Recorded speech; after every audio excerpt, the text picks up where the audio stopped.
former Speaker of the National Assembly, Sis Baleka Mbete, the Premier of Gauteng, Panyaza Lusufi, former President Thabo Mbeki, ministers and deputy ministers, religious leaders who are here present, and traditional as well as community leaders, members of the judiciary who are also here present, members of the diplomatic corps, leaders and stalwarts of the African National Congress, and leaders of other political parties here present, and comrades and friends and fellow mourners. We gather here as friends, family, colleagues, comrades, fellow workers of Comrade Frene Ginwala to celebrate and to pay tribute to her profound contribution to the cause of freedom, peace and progress, not only in our country but across our continent as well. We remember a life that was as rich in experience as it was rich in meaning. Comrade Frene Ginwala played many parts, and many of those have been so eloquently explained here this morning. She was a journalist, a lawyer, an author, a researcher, an academic, and a parliamentarian. But she was also an activist, a feminist, a Pan-Africanist, and also an internationalist. Yet no roll call of her many achievements can adequately describe the person that she was, nor the impact that she has made in the course of her entire life. Yes, 70 years she devoted and committed to serving her beloved country and her continent. It is telling that amongst her earlier political assignments, she was called upon to find ways for ANC leaders to clandestinely leave the country, a role that the Speaker of our National Assembly has dubbed a travel agent. And I guess if we ever have had a travel agent of note, none has ever been able to excel beyond what she did. Anybody who paved the path for O.R. Tambo must be regarded as the very best travel agent in the world. At a time of great uncertainty and danger, she established routes and identified means of passage where before there had been none. Through ingenuity, through courage. Yes, I would agree that through inbuilt female ingenuity, through determination and diligence, she forged new paths. Throughout her life, Comrade Frene Ginwala has been a pioneer, a pathfinder, a leader in the true sense of the word.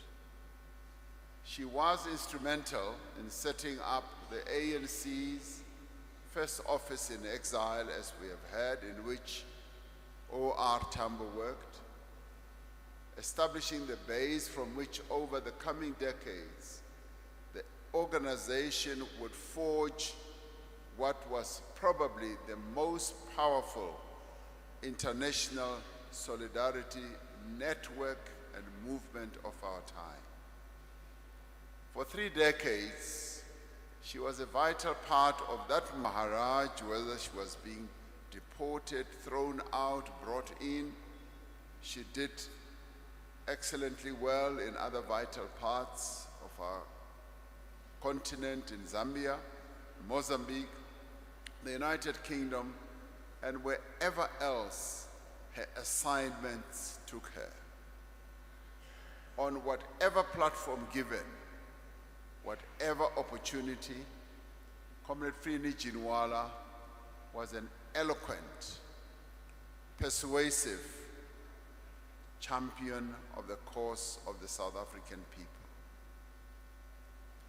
She could have stayed as a barrister in the Inner Temple in London, but she chose to heed the call to come and make a contribution for the struggle for freedom in our country.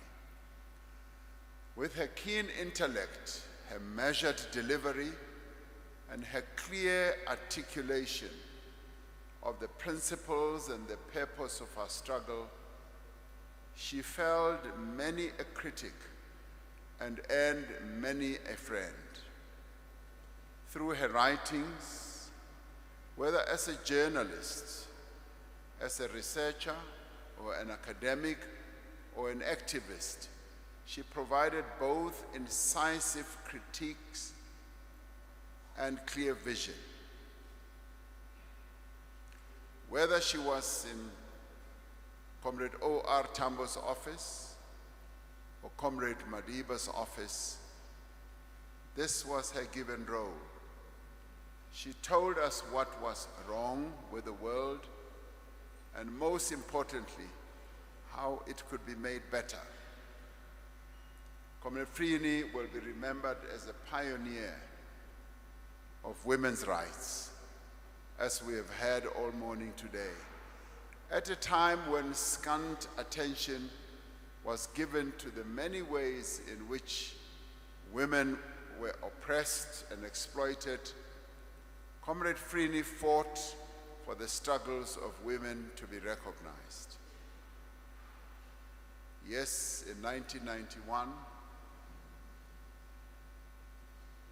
she was in the lead with Comrade Baleka and Nosiviwe and others to insist that the ANC National Conference, the 48th conference, should elect up to 30% of women in its leadership corps. Comrade Nosiviwe, you did not win that battle, but I'm able to stand here and say the women of our country, as represented in the ANC, have won the war. So you lost that battle, but you won the war. And that war was instigated, yes, by Comrade Frene and others, but it had the firm commitment of Comrade Oliver Reginald Tambo, who wanted to see the empowerment of women in the ANC. In a political environment in which the dominance of men didn't even invite comment, Comrade Frene Ginwala was one of the few voices that was always consistent and insistent that women should occupy their rightful position in the struggle. In this, she can be counted as part of a proud lineage of courageous women that have fought for the freedom of all in this country. And women, black and white, you put her on the same level as Umama Charlotte Maxeke. How right that is. She can be counted among the ranks of those women who burnt their passes in in Bloemfontein in 1913, and amongst the women who marched on the Union buildings in 1956. She can be counted amongst the women who joined the ranks of Umkhonto weSizwe, particularly in the aftermath of the 76 uprising, and those who marched on Parliament in 2019 to call for an end to the murder of women of our country by men. Frene Ginwala was prominent among those within the liberation movement who were instrumental in crafting a vision for a democratic South Africa that was both non-racial and non-sexist. After a difficult and protracted struggle, she was among those who won broad acceptance for the idea that no country can be free. Having won the principle of non-sexism, Comrade Frene Ginwala was among those who were determined to give effect to it. It is therefore not surprising that after her return to South Africa, Comrade Frene formed part of the task force to establish the ANC's Women's League in the country. She helped to set up and become the convener. Women from all walks of life across the political spectrum to draw a women's charter. This formation played indeed a critical role in this process and were enshrined in the new constitutional order. Comrade Baleka, when you became a prominent player together with Comrade Frene in the negotiations process, we were not surprised. We knew that you and Comrade Frene and many others had been the real engines to ensure that women are properly represented in those negotiations. And we are pleased that the African National Congress acceded to that. And today, we have the most advanced constitution which respects the rights of women, upholds them, and protects them, as Comrade Prex Govender was also saying. So thank you for all the efforts that you made. We are where we are today because of the dedication and the work that you and Comrade Frene and others played a key role in. Of course, no one can forget the role that Comrade Frene, Comrade Barbara Masekela, and our beloved departed Comrade Jesse Duarte played in the presidency. They were the triumvirate that truly ran President Nelson Mandela's presidency. You could not get anything past these three outstanding women and get Comrade Madiba to agree if he had not passed it through the three. So they were the three musketeers who really ran that office. And did they run the office well? I would say yes, they did. And some of us who worked closely with Comrade Madiba and Comrade Thabo Mbeki will probably attest to this, knew that even as we put proposals to Comrade Madiba, he would stress test them with the three musketeers. And Comrade Frene was amongst those. So this is a real tribute to the role that was played by Comrade Frene. And today I would also want to pay tribute to Comrade Jesse Duarte, and indeed to pay tribute to Comrade Barbara Masekela. The three of them made President Mandela's office really effective and come alive. As we bid farewell to Comrade Frene Ginwala, we must recognize that this struggle for equal rights and opportunities for women is far from won. As a society, as a state, and as a movement, we have to give full effect to the principles of non-sexism and gender equality. Despite significant progress, women are still underrepresented in positions of authority, responsibility, and influence across nearly all areas of public life. And despite the progressive policies that we have pursued since the advent of our democracy, women are still overrepresented amongst the poor, the unemployed, and the vulnerable. The face of poverty is still worn by the women of our country. As Comrade Frene would remind us, until we have achieved equality between men and women in all spheres of life, we will not be free. We will remember Comrade Frene as a pioneer in building our democracy from the ruins of apartheid. And it is quite informative to hear our current speaker saying, and quoting Comrade Frene as saying that when she got into office as a speaker, she found nothing. There was nothing that could guide her in putting a new parliament together, because you could not take a leaf from a system of apartheid to build the future democratic parliament.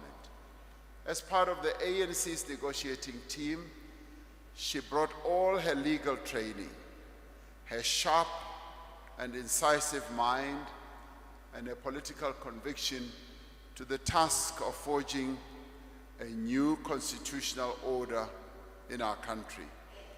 Yet it was in her role as the first speaker of a democratically elected National Assembly that Comrade Frene had the greatest and the most enduring impact on our young democracy. Over the course of a decade in that position, she forged a new institution that reflected the great diversity, the struggles, the aspirations, the culture, and the practices of the people of South Africa. With her warm and deliberate determination, she forged an institution that stands at the center of our democracy. It is an institution that continues to this day to fulfill its constitutional purpose as the representative, the voice, and the champion and the instrument of the people of our country. She performed her role as Speaker with diligence, with fairness, and with great integrity. She was always mindful that it was her responsibility to serve the people of our country and to do everything within her means to advance their cause. Frene Ginwala lived, fought, and strived, as we all should, selflessly, honestly, courageously, driven by a deep and abiding love of humanity and, more importantly, the people of South Africa. She stood for a South Africa that was united in its diversity. She cherished a society where all may embrace and celebrate their many identities, their many cultures, their many languages, and their different faiths. She stood firm against the abuse of power and corruption. She stood firm against racism, sexism, and all forms of intolerance and prejudice. She stood for human rights for all and indeed for the rule of law.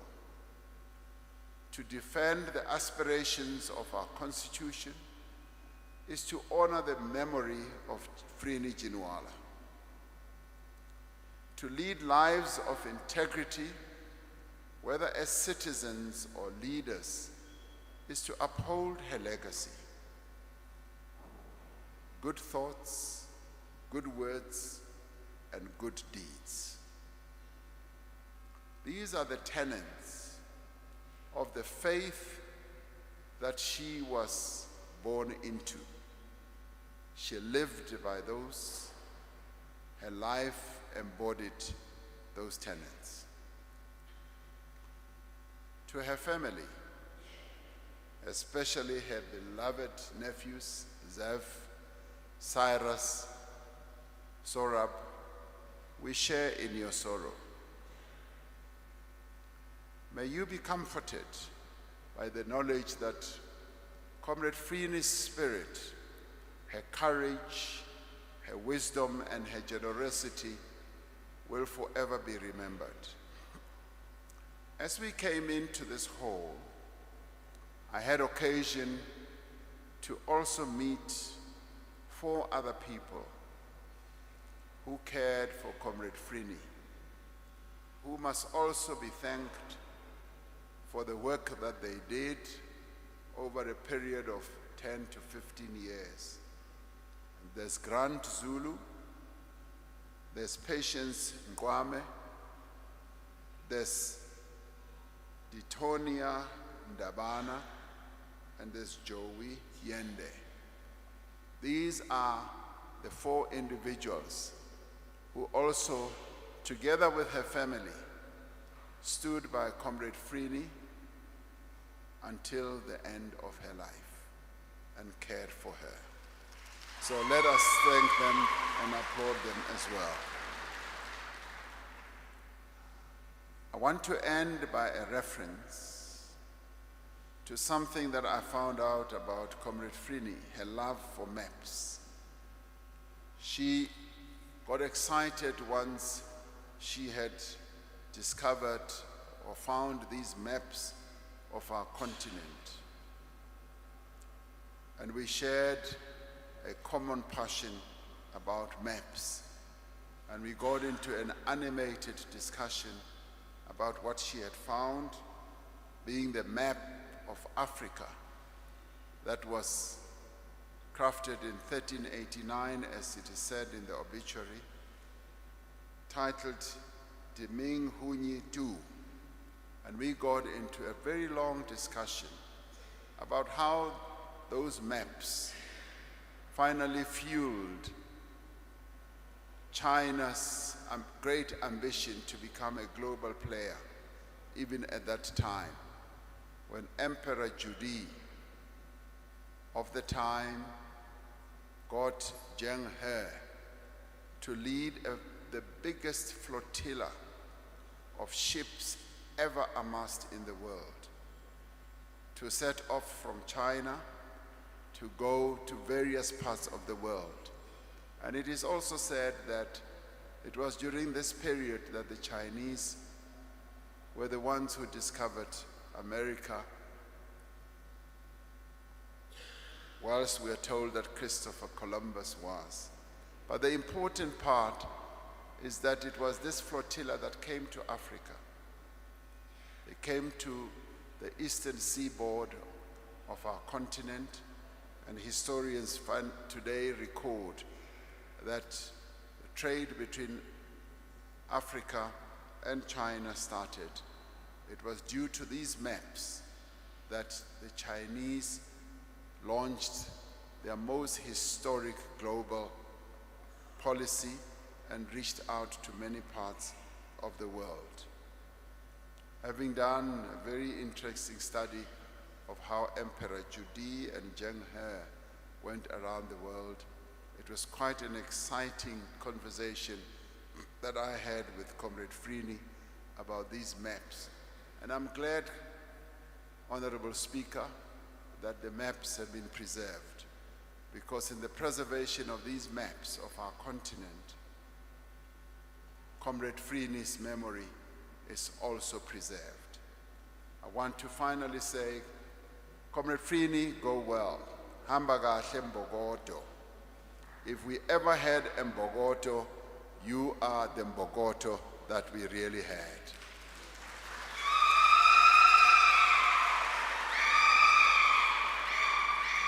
And I do want to say, Lala kahle, Madam Speaker. Go well and greet those that you will meet, those who were pioneers like yourself, or Charlotte Makleke, and many others. Greet them for us and tell them that we continue with the struggle to make the lives of our people better. Thank you very much.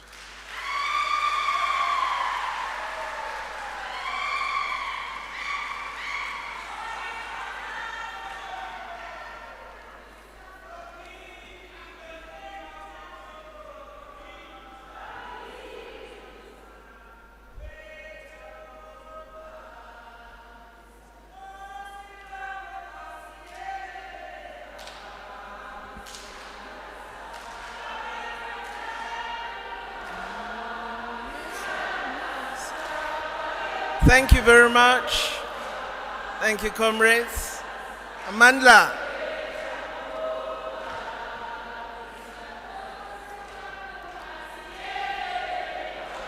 Thank you, comrades. Amandla.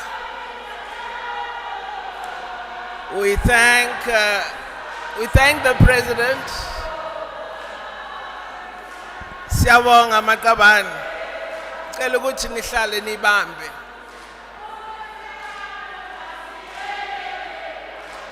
Ki a le lebogatlhe ke kopa hore le dule fatshe nako e re sile